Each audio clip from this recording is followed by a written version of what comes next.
Welcome back to DaBoot Tragedies. Let's talk about the newest update on Sean Payton. And reports are saying that the Saints and Mickey Loomis are asking for 2 first-round picks for the services of Sean Payton. Now, that's a big ask. That's a crazy ask. We'll get into that, a little later in the video. But let's first talk about the 2 teams that are remaining in the Sean Payton sweepstakes. First up, the Denver Broncos. I think they're number 1 in the race. If Sean Payton was the coach, it would be, to the Denver Broncos. We know they have new ownership in the Walton family, so that money is long over there. Russell Wilson, the quarterback. They did get a first-round pick from the Bradley Chubb trade. Their defense is really, really good. They have receivers. They have weapons. They have running backs. So everything, is good on the football side of it. Sean Payton just has to like the management. He's come out and defended himself on Twitter over, the Broncos meeting already. So obviously there's some interest there. The second team is the Arizona Cardinals. Now Arizona will probably be a better place to live than Denver. Sean Payton wants to live somewhere nice. At least that's what I expect. So they're definitely in it. And actually, I'll drop this video of the Cardinals owner when asked about Sean Payton. If you can comment on it, or do you anticipate reaching out to New Orleans about Sean Payton? I'm not going to get into details of any of the candidates we're reaching out to, other than to acknowledge that I've done the 2 interviews with one with Adrian, one with Quentin. Just look at the smile on that owner's face. Obviously, he's interested in Sean Payton. That idea to him obviously sounds good, man. You saw the big smile that he gave. So Sean Payton's going to be a hot name. Arizona Cardinals, obviously every team in the NFL wants to be good. When a guy like Sean Payton comes on the market, then, you have to kick the tires and see if you can get him. Now, let's kind of talk about these negotiations by Mickey Loomis and how they're going so far. Now, the report came out that he wanted 2 first-round picks for Sean Payton. Hey, guess what? I'm not mad at it. Will we get it? Probably not. But I'm not mad at Mickey Loomis going in there and say, hey, we want 2 first-round picks. This is our asking price. If you can't give it to us, then, hey, I guess we'll have to talk later.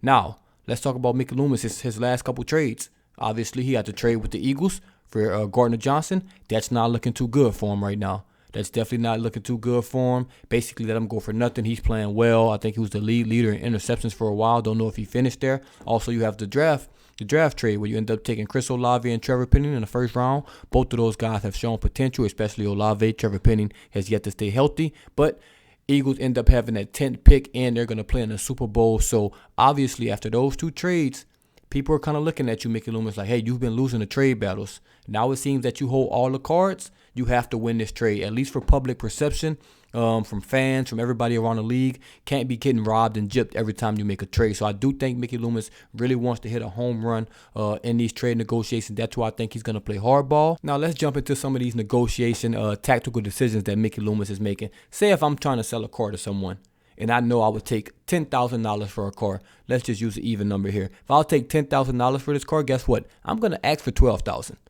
I'm going to ask for $12,000. That's how negotiations work. And, somebody might say, I'll give you $8,000 for it. And eventually, we'll get to $10,000. And then that's basically what they would have paid for it. That's what I would have sold it for. And that's just basically what I think Mickey Loomis is doing right now. I think he's coming in, and he's going to ask for 2 firsts. He might have told Denver, I want 2 firsts, told the Cardinals, I want 2 firsts. And they probably came back and said, you know what, I want to give you a second and a fourth. And then both, you guys start at your lowest point and your highest point. You're going to come to a middle ground, and that's probably going to end up being a first-round pick. It's not like he's inventing the wheel right here. That's just negotiation tactics. 101, Mickey Loomis is starting high. He's going to ask for a high price, and he really may want that price. But he knows he'll probably settle for something less than that. And don't play your cards wrong here, Mickey. That's one thing you don't want to do. If you play your cards wrong here, you wait too long, these teams, you're like, you know what? You want 2 first-round picks? Good luck. It won't be from us. We're out. I know y'all have all probably seen Shark Tank where all the sharks get out at the same time. That's what you don't want to happen if you're Mickey Loomis, unless you're going to be sitting there looking like this. So I'm out. I'm out.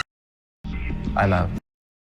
I'm out. Now you're going to be sitting there like, damn, we really wasted the opportunity to probably leave with a first round pick, but I played the cards wrong. You definitely don't want that after the 2 trades that, the public perception is that you did a bad job, especially in the Gardner Johnson trade. The draft trade, I still think it was a pretty good trade because we got Chris Olave and, of course, Trevor Penning, who still needs to show work. But you don't want to end up with nothing and Sean Payton at Fox. There is one pro to the situation if he ends back up at Fox, and we'll talk about that at the end of the video. So please, please, please stay to the end, and I'll have a little perfect scenario if he goes back to Fox, at least in my world. Now let's talk about the 2 teams and the packages they could probably give out. Let's start off with the Denver Broncos because this one's going to be obvious.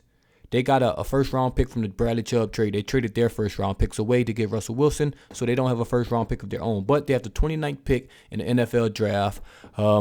And that would obviously, I think that would be the trade if they, were to get Sean Payton. That's a first-round pick. It's a later first-round pick, so the value isn't as much as if it was a top 10 pick or anything like that. And maybe the Saints get a fourth-round pick as well. I would do that trade in a heartbeat. You getting a first-round pick, you're getting a fourth-round pick. I think the Saints would accept if it came down to that. If Sean Payton agreed to go to the Denver Broncos, I don't see why that would be a problem if Mickey Loomis accepting that trade. Also, the Cardinals.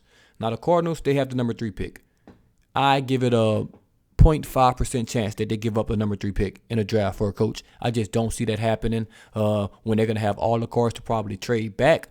I believe that the Bears are probably going to be trying to trade back for a team that wants a quarterback. Number 3 team may be, interested to trade back as well. Just if a team behind them wants to jump up like the Panthers or someone to get a quarterback in the draft with Bryce Young, Stroud, Will Levis, guys, people want quarterbacks. So they may want to trade back, so they may not want to give up that first round pick, or they could trade back before the draft, like right now maybe, and get 2 first-round picks, and then maybe they'll be willing to give one of those first-round picks to the Saints. But I do think if they don't trade, they stay at number 3 and they draft, that they'll probably try to offer a next year first-round pick, because it won't be a this year first-round pick. It may be like a this year third-round pick. I also think that's good for the Saints. It doesn't help us immediately, but it does help us going into the 2024 season.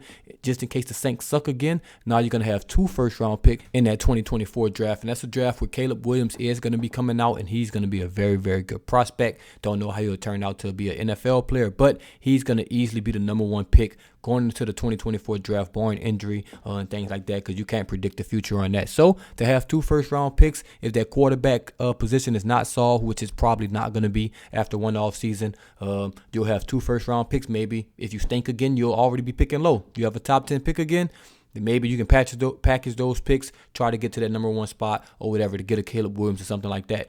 And best case scenario, now, if you've seen Sean Payton, he's already talked about Caleb Williams a lot. He thinks that kid has a chance to be a generational quarterback. If he doesn't coach next year, if Sean Payton does not coach and he goes back to Fox, Dennis Allen stinks it up with the Saints again, we have a top 5 pick or a top 10 pick, then maybe we throw a package together to try to get to that number 1 spot to go get Caleb Williams with Sean Payton. Guess what? Coming back to the Saints. This is super far down the road. I have no idea. I think this has 0 chance of happening. But if Sean Payton doesn't coach this year, the Saints somehow get a top 10 pick and are back in the deep pits of hell because Dennis Allen couldn't get the job done. I would personally, if I'm Mickey Loomis, fire them all, bring Sean Payton back, and get him Caleb Williams. That's just best case scenario if the season 2024 goes to shit. Like I said, this probably won't happen, but hey, a man could dream. A man could dream. That'd be best case scenario if 2024 goes to shits. Hopefully it doesn't do that. Hopefully, we get a first-round pick for Sean Payton this year, or maybe a future first-round pick for Sean Payton. Who knows? And we can still get Caleb Williams, and maybe we'll just have to, do it with another coach. I'm also open to that as well. But the saga continues with Sean Payton, man. Let me know what y'all think about this Sean Payton. I really wouldn't say saga. They could start doing interviews on the 17th. It's only the 30th today, so who knows? Who knows how long this is going to take? Sean Payton said things can probably clear up within a week. So hopefully this week we'll have a decision on Sean Payton. And I'll be the first one to bring it to you. Thank y'all for tuning in once again, man. As always, this is DaBoot Tragedies, and I'm out.